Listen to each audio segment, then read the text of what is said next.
Todo o que vedes aquí son obras feitas no meu tempo libre que fago como unha necesidade, non? Como casi unha maneira de exorcizar os fantasmas da vida.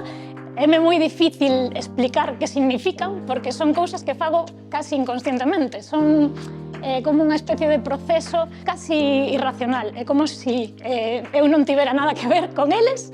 Eles salen das miñas mans e do meu cerebro, de alguna maneira. En xeral, gústame que sexan moi diversos para que as persoas que as ven podan, de alguna maneira, inventar unha historia entre elas. Esta obra chamase Fractal Mentalmente, de alguna maneira recoller as teorías do surrealismo, sobre todo a escritura automática, e convertila en escultura automática. Isto ten que ser absolutamente libre, porque o meu traballo é xogar, en realidade, porque eu cada vez que monto esta obra, monto dunha maneira diferente. Fixen esta peza ex profeso para esta exposición, inspirada nun pouco nese horror vacui de parches por toda a roupa. Montei de maneira completamente aleatoria e orgánica, ver, identificarse con un, asocialo con outro, pensar como poderían convivir nun mundo.